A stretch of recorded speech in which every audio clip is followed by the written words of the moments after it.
Hi, my name's Matt. I was supposed to get married last week. 1 week before the wedding, I walked into the restaurant to finalize the seating chart, like a good son, like the one who always shows up. But then, a waitress stopped me, told me to hide. I did. And from behind that partition, I heard my own parents laugh and say, "She doesn't know anything. Just let her keep preparing." They weren't talking about the bride. They were talking about me. And in that moment, I realized the wedding wasn't the plan. I was. And maybe. I always had been. What would you do if you found out your entire family had rehearsed your betrayal like a dinner menu? Would you still sit at the table? Or would you finally choose your own seat? I went to the restaurant late that morning with a short list folded in my jacket pocket and a longer list in my head. Menu confirmations, table counts, seating flow, the practical pieces that turn a wedding from an idea into something that actually works. I had done this kind of thing my whole life. If something needed to be organized, I handled it. If details needed to be checked twice, I did it quietly and early, not because anyone asked me to, because if I didn't, things had a way of unraveling.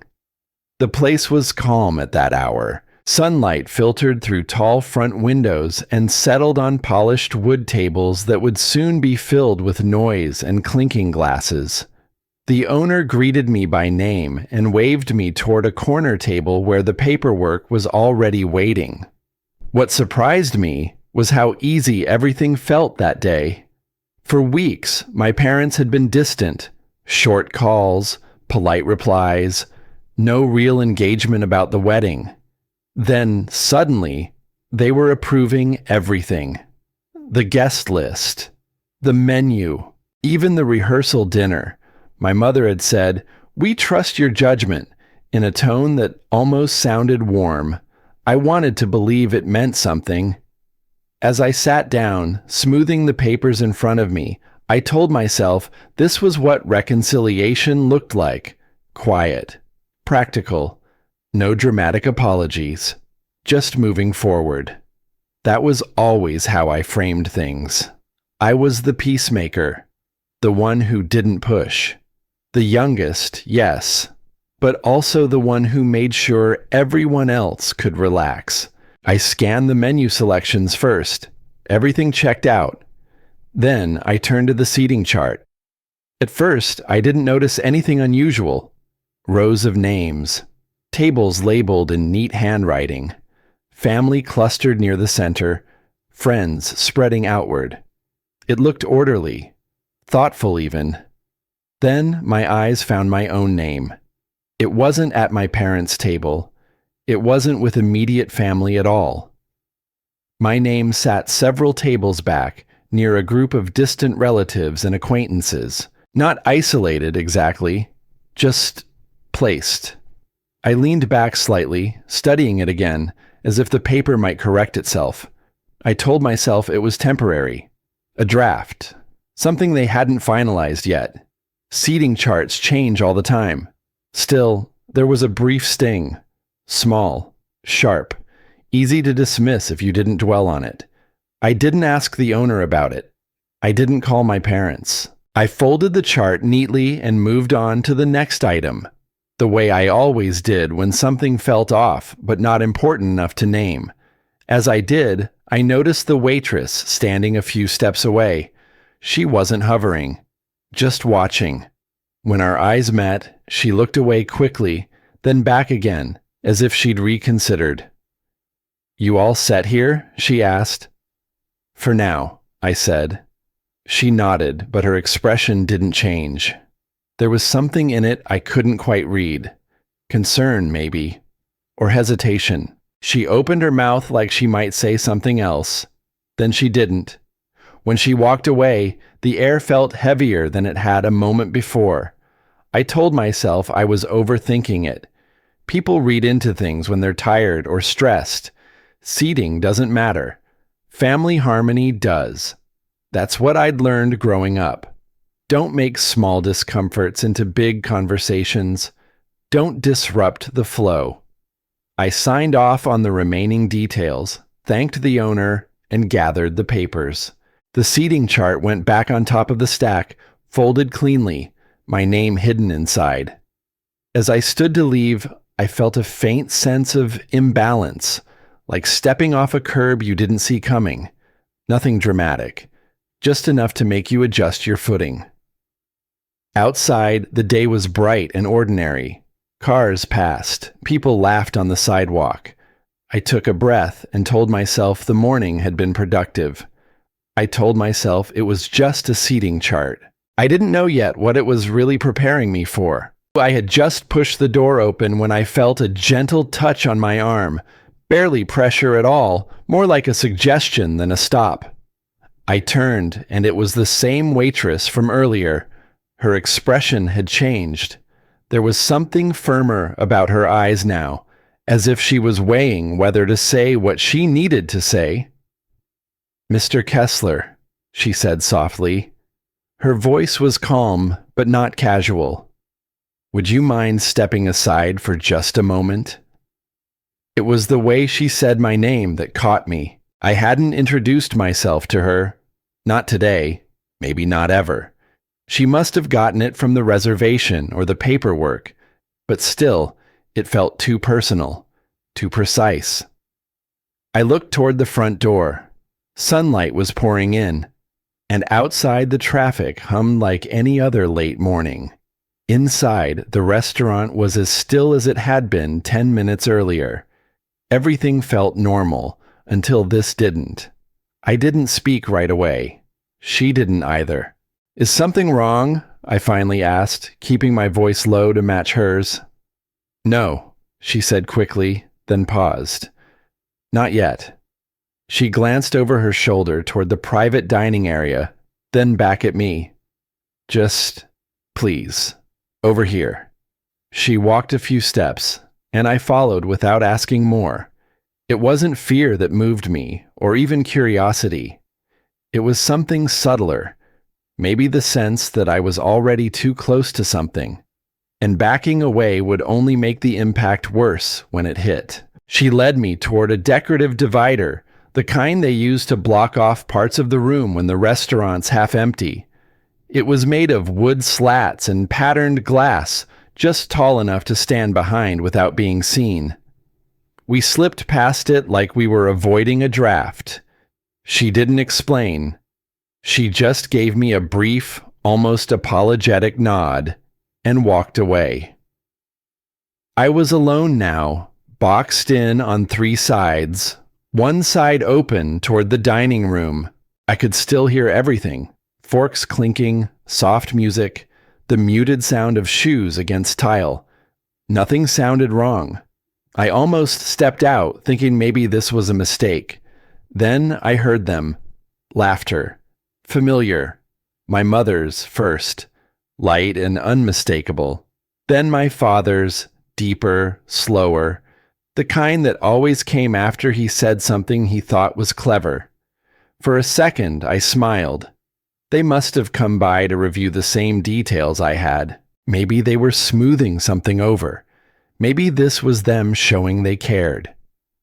Then my mother's voice, clearer now, cut through the partition like a knife. "She doesn't know anything. Just let her keep preparing for the wedding." There was no pause after it. No correction, no whisper of concern that maybe someone might overhear. Just laughter. Easy. Comfortable. As if what they said wasn't cruel, because in their minds, it wasn't cruelty. It was certainty. I didn't move. My chest tightened so suddenly it felt like I'd been pulled underwater. My breath came thin. The room didn't spin, but something inside me tipped sideways. "She doesn't know anything." The sentence repeated in my head without my permission. I could have stopped it, but I didn't. I needed to hear it over and over until it made sense. I needed it to make sense. My mind scrambled for alternatives. Maybe they were talking about someone else. Maybe this was a misunderstanding. But even as I tried to build those bridges, they collapsed before I could cross them. I knew the truth, and I hated how quickly I knew it. They weren't trying to protect me. They weren't confused. They were letting me walk through this wedding like it was mine, while knowing it wasn't. I was still behind the partition, standing upright but hollow. I wasn't angry. Not yet. I was frozen. Like my body didn't trust me to move until I was sure what movement would mean. I caught a glimpse of the seating chart again, resting on the edge of the table where I'd left it. That square with my name, the one I'd tried to rationalize, suddenly felt deliberate. Not a mistake. Not a placeholder. A statement. Stay where you belong. I didn't step out. I thought about it. I pictured myself walking around the partition, facing them, asking directly, "What did you mean by that?" But I could already see the fallout. They'd say I was making something out of nothing, being dramatic, sensitive. They'd make it about my reaction, not their actions. So I stayed hidden, not because I was weak, but because I needed to hear what came next. I waited until the sounds of silverware faded and chairs slid back against the tile. The laughter moved down the hall toward the rear exit. My body felt like it had aged 10 years standing there. But I kept still, steadying my breath until I was sure no one else was nearby. Then I stepped out. No one saw me leave. The air outside was sharp, though the sun was still out.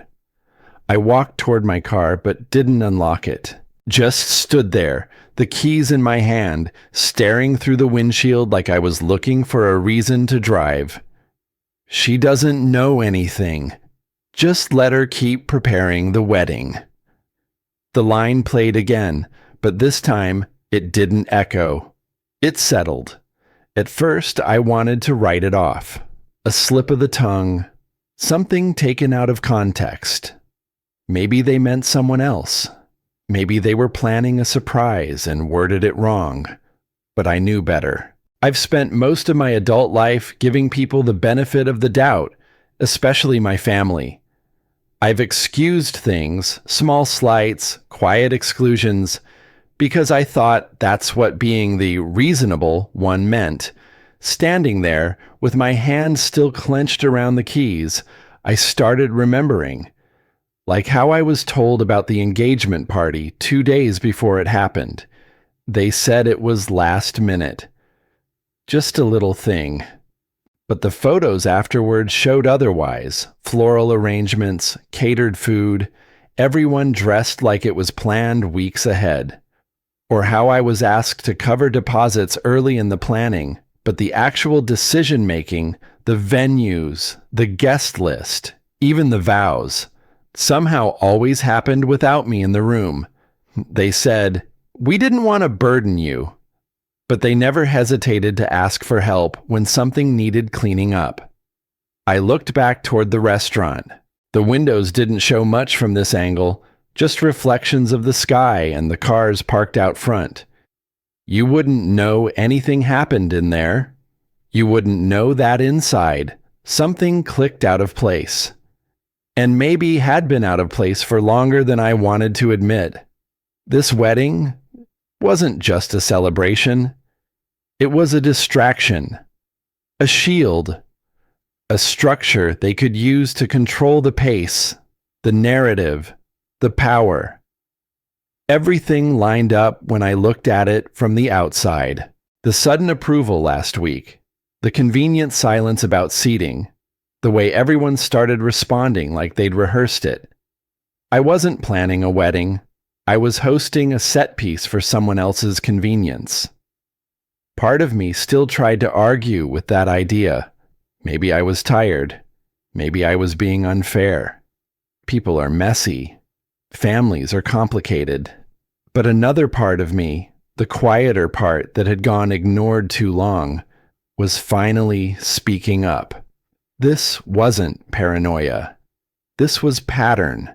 Every time something difficult came up, I was the buffer. I took the call. I booked the appointment. I smoothed things over. Not because I was strong, because they expected I wouldn't push back. "You're just easy," my sister once said, like it was a compliment.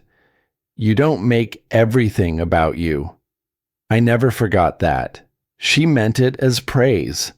But now, standing in the parking lot, it tasted like strategy.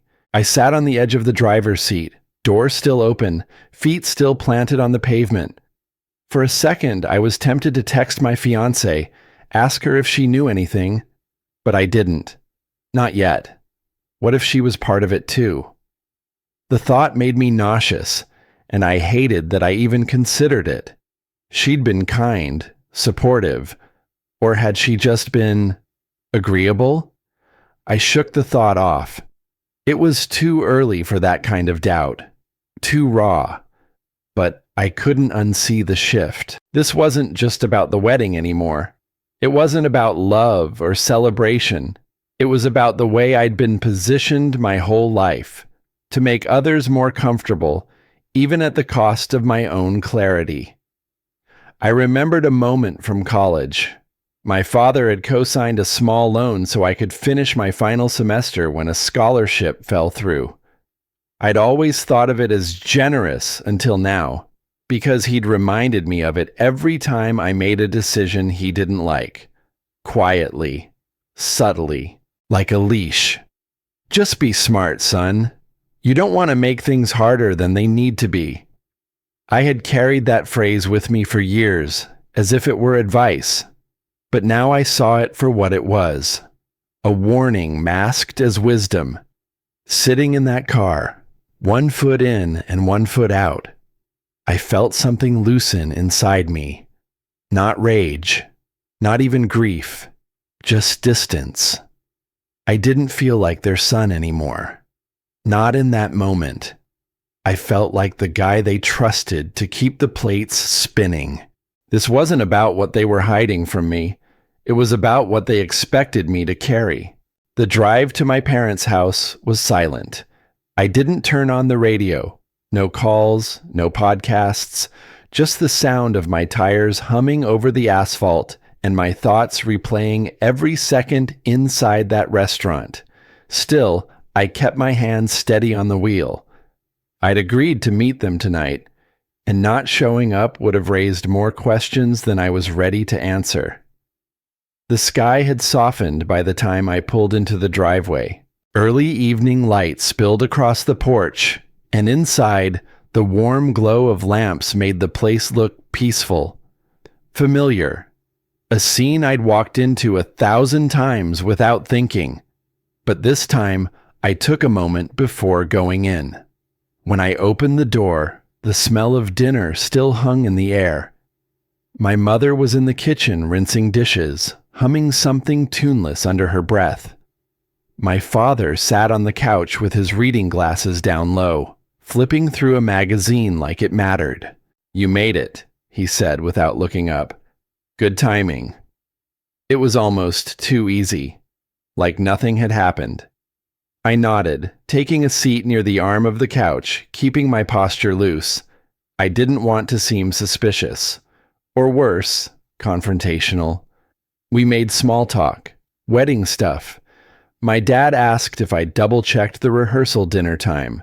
My mom mentioned a bakery that could deliver early on the big day.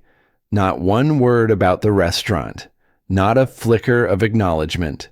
The normalcy felt thick, like a script they'd rehearsed. After 10 minutes of going along with it, I gently shifted the tone. "I noticed something odd with the seating chart today," I said casually. My mother looked up from her phone. "Oh? I wasn't placed with family." She blinked. "Really? That must have been a mix-up." "No big deal," I added quickly. "Just thought I'd ask if you wanted to adjust it." My father chuckled lightly, that slow, easy sound he used when brushing things off. Don't overthink it, son. It's just family stuff. I nodded, but my throat tightened. It wasn't the words, it was the way he said them. Like I was the one making things harder than they had to be. Like curiosity was a flaw. My mom chimed in, cheerful as ever. You've always been so good at handling the little details. That's why everything's going so smoothly. There it was, the compliment that wasn't one. I was being praised for staying quiet, for doing the work without asking why. I wanted to push further, ask what exactly I wasn't supposed to overthink, ask what the laughter at the restaurant had meant, but the room had already started to close in.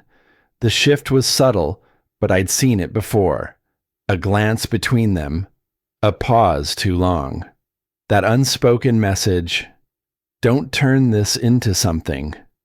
I looked down at my hands, folded neatly in my lap.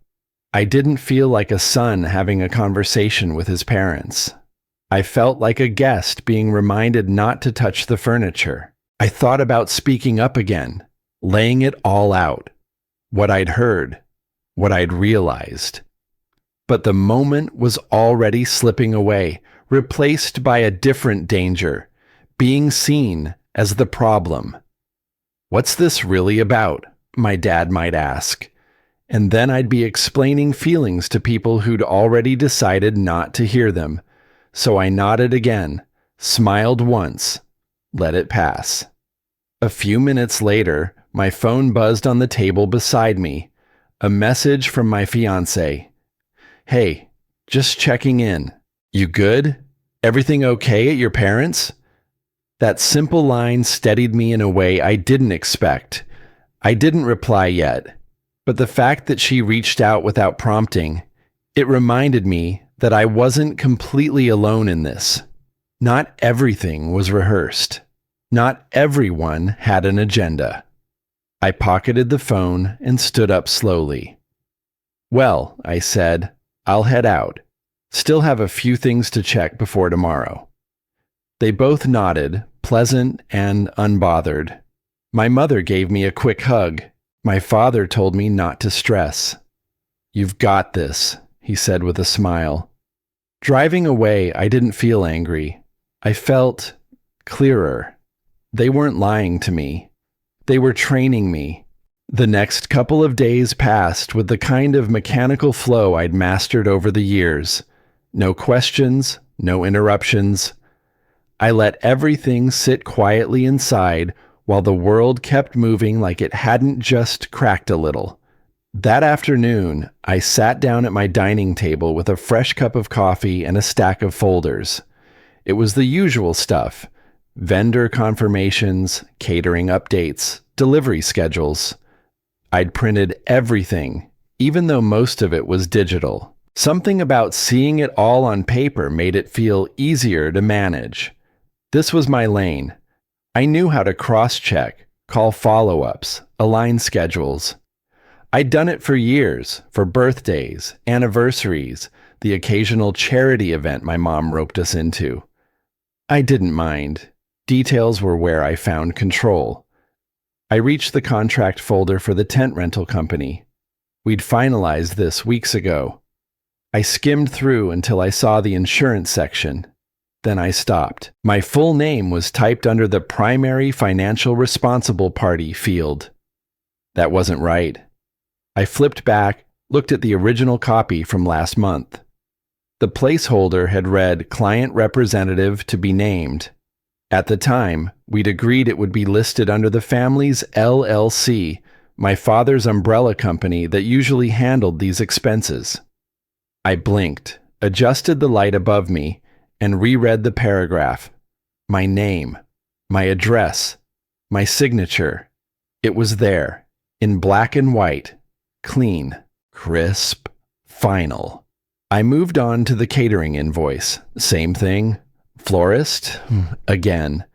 None of the vendors were under my parents' name, none under the LLC, and none under my fiancé's name either. Just me. I clicked open the email threads, scanned through them. The signed copies had been attached to emails sent by my father's assistant, but the reply to address was mine. It looked tidy, like I had initiated it all, but I hadn't. I sat still, reading slowly, until the lines between legal jargon and personal implication blurred. This wasn't a clerical error. This was a pattern. I wasn't the owner of the decisions, just the one tagged to catch any fall. My phone buzzed with a text from my older brother. "Hey, Mom said you were going through the vendor docs. Can you double-check the permit forms too? We don't want to run into issues with the city." No question mark. No tone of request. It read like delegation, like default. Like I was the designated sponge for whatever might go wrong.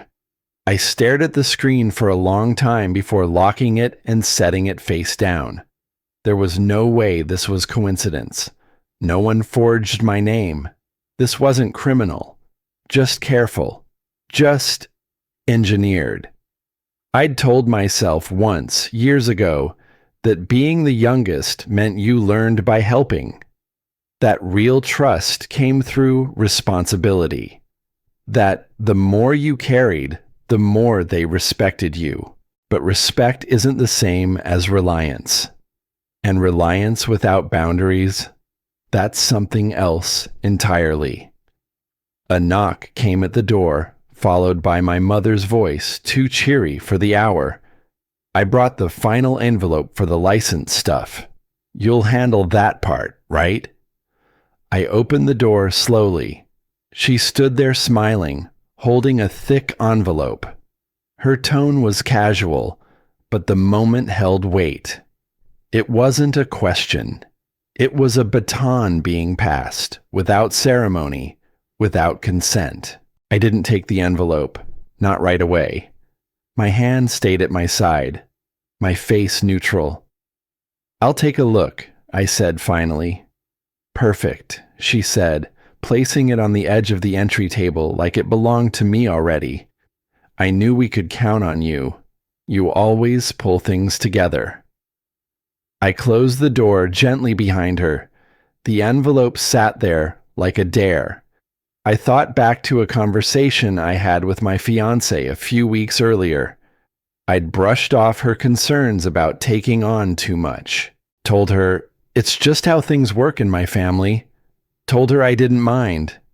But I did. I just hadn't known it yet. And now, staring at my name listed on every line where risk lived, I couldn't ignore it. This wasn't love.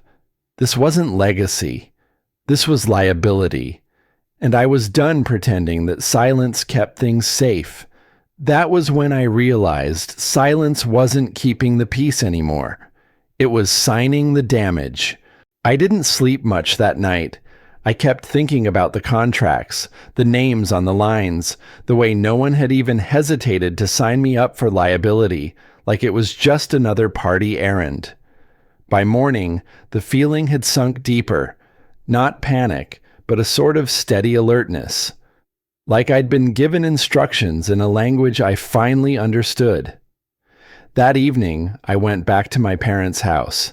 It wasn't a dramatic entrance. Just me, carrying a manila folder with printouts and a half-empty coffee I never finished.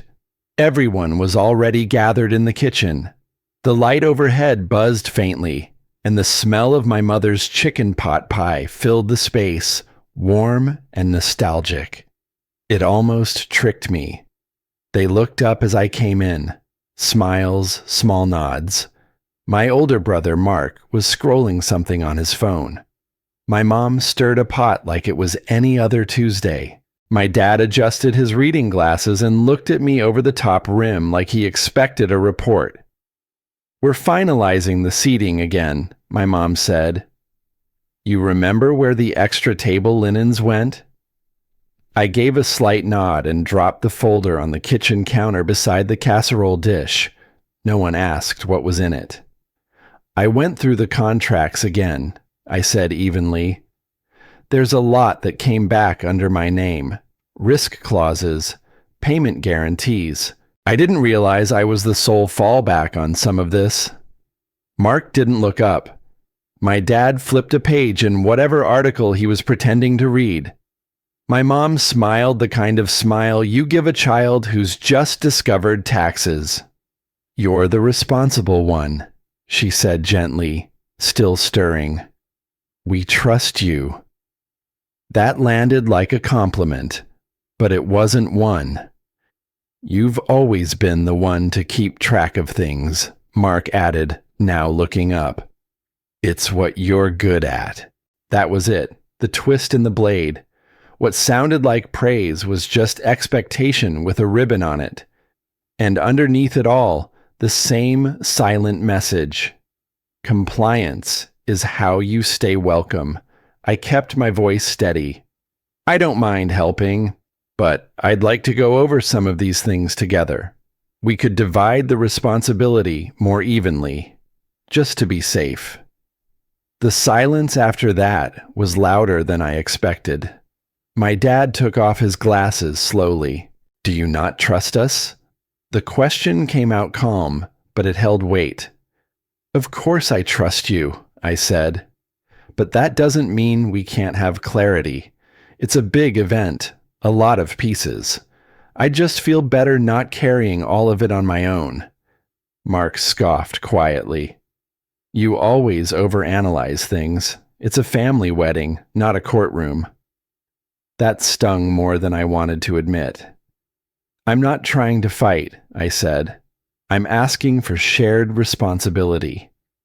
My mom's smile thinned. "You think we'd let you take on something harmful? That we'd hang you out to dry?" "I'm saying that's already happened," I said, soft but firm, "even if no one meant to." That's when the room turned. It wasn't loud. It was slower than that, like the shift of air pressure before a storm. I felt it in my chest. Their faces didn't twist in rage. There were no shouts.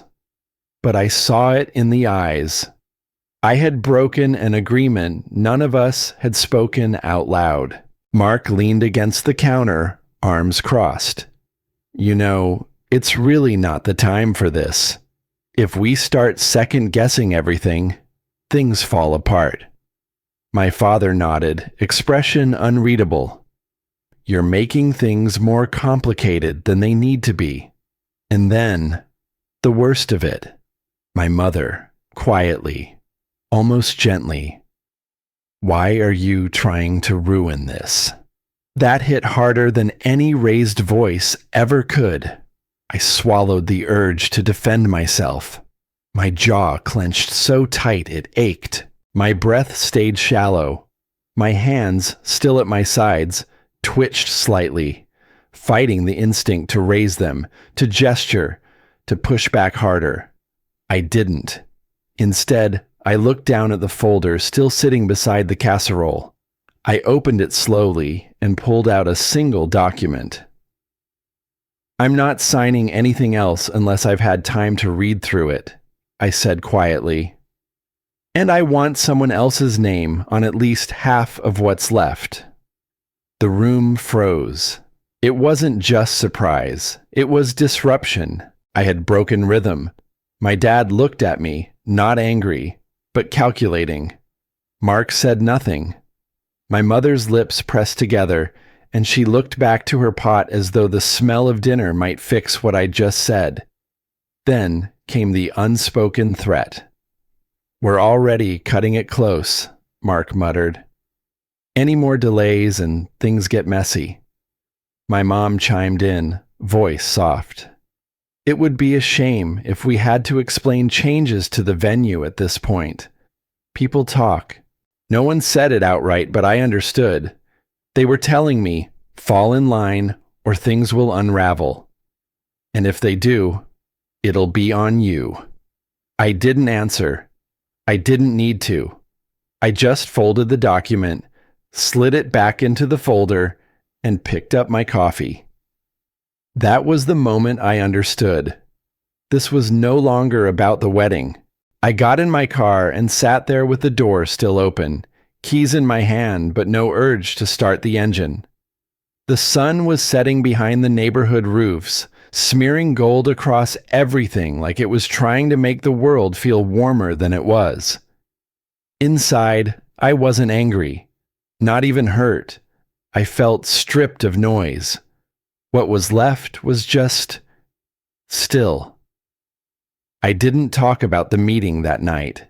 I didn't call my fiancé. I didn't send a recap text to Mark or follow up on any of the reminders left in the group thread. I closed my laptop. I didn't open the wedding folder.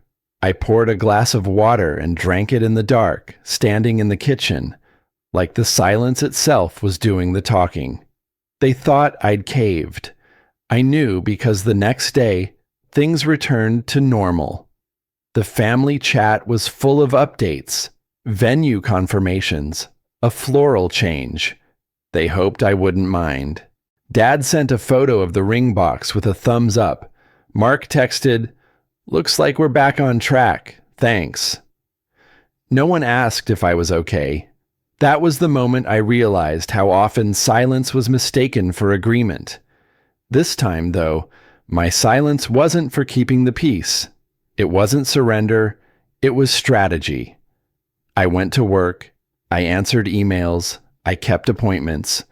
But in every spare pocket of the day, on lunch breaks, during short pauses between meetings, I reviewed every document again. Vendor agreements, deposit logs, email threads. I printed what mattered.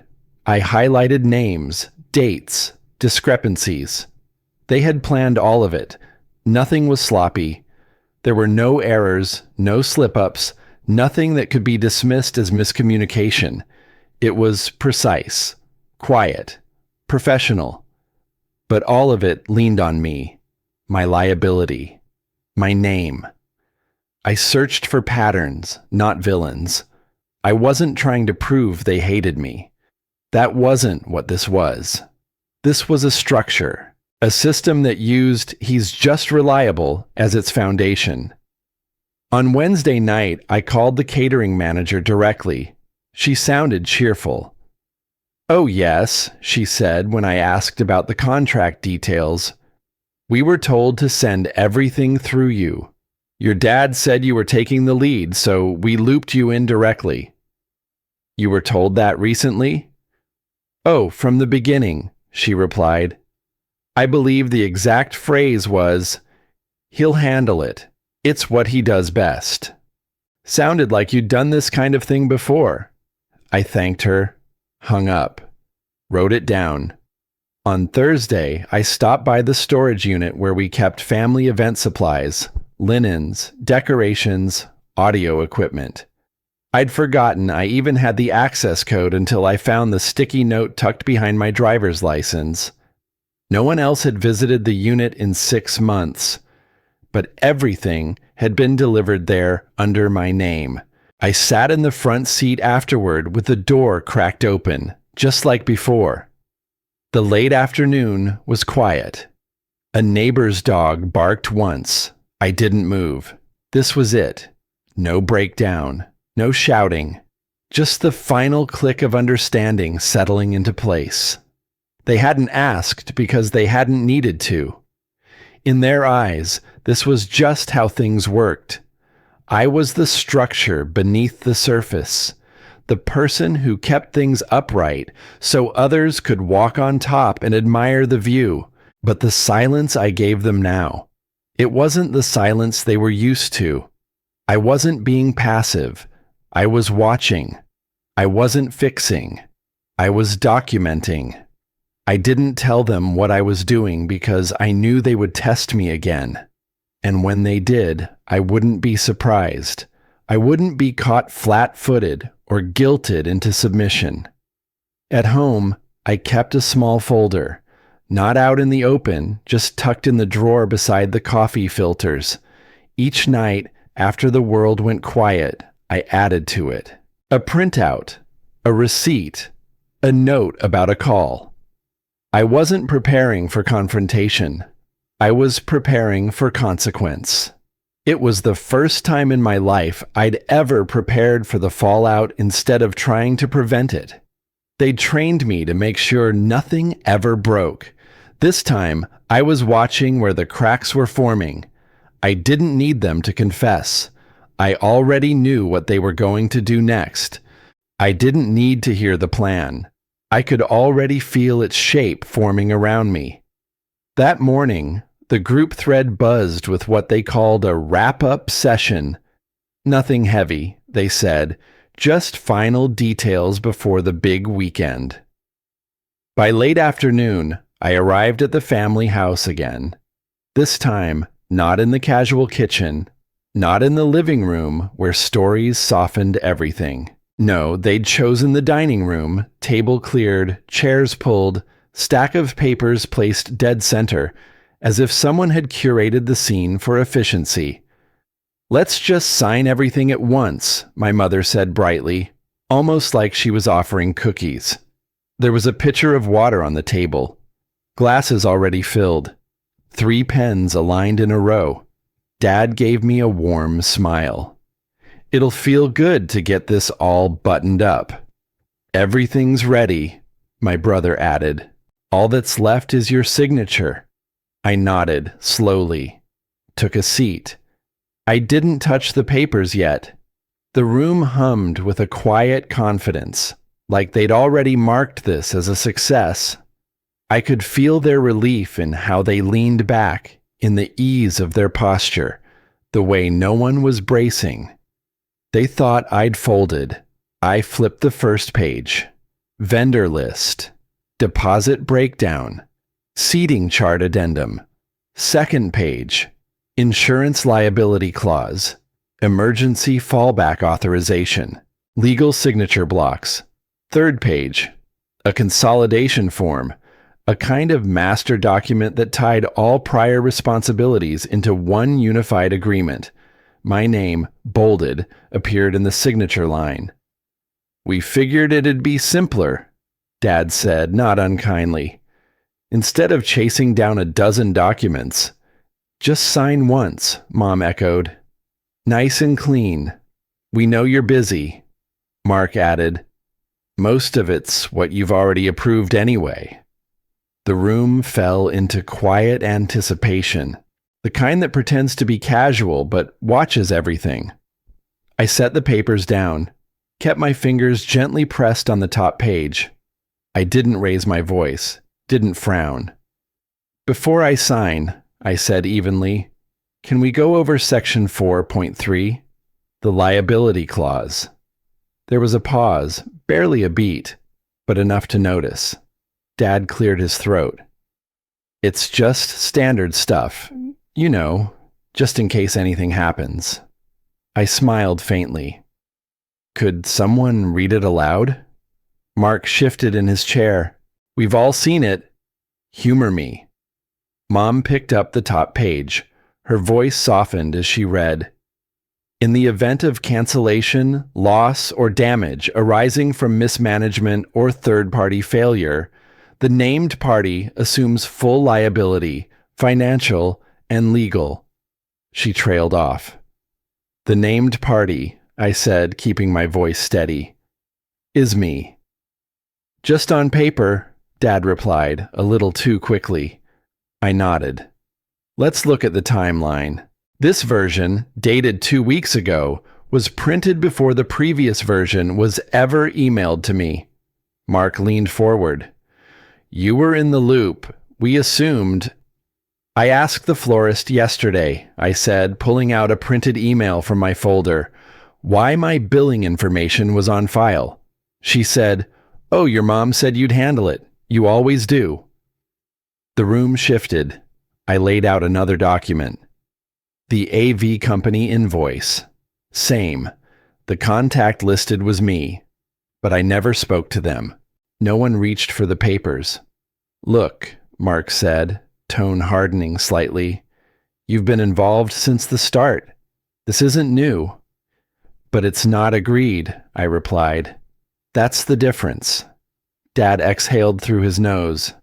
"Why are you making this harder than it needs to be?" There it was. The turn, the shift from gentle to firm, from invitation to command. Because this isn't about a wedding anymore, I said. They stared. I stacked the documents neatly and slid them aside. I'm not signing anything today, I said, or tomorrow, or the next day. Silence. I won't take on full risk for a project I wasn't given full agency in. I won't hold responsibility without consent. You're blowing this up, Mark muttered. We're trying to finish this. You're trying to corner me, I said, and I'm not stepping into it. Mom reached for my hand. Honey, don't make this a thing. We all trust you. This isn't about trust, I said quietly. It's about consent. And mine has been assumed, not given. There was no yelling, no drama, just a recalibration of tone, one where they weren't sure what to do next, because for once I hadn't argued. I had refused. I'm stepping back, I said, not out of anger, out of self-respect. They didn't speak. I stood, collecting the folder I'd brought, now heavier with understanding than paper. I hope everything goes smoothly, I added, but I won't be signing anything I haven't reviewed independently. No threats, no scenes, just clarity. And that's when they realized this wasn't a negotiation anymore. The meeting ended not with slamming doors or raised voices, but with chairs quietly pushed back, a few slow exhales, and the kind of silence that meant nobody quite knew what to do next. Over the next few days, no one called. No follow-up emails. No, let's talk this through. I didn't expect them to. I also didn't chase it. I let it go the way it wanted to go, quietly, like steam leaving a kettle once it's been turned off. The wedding didn't happen, not in the way it was planned. I didn't cancel it. No one officially did. It just stopped moving. Messages slowed, then trickled to nothing. Vendors called to confirm logistics, and I told them, calmly, that plans had shifted. Most understood. A few asked if everything was okay. I said yes, just different. And that was the truth. It wasn't okay. It wasn't a disaster either. It was just no longer mine to carry. At the park near my apartment, there's a small bench under a sycamore tree.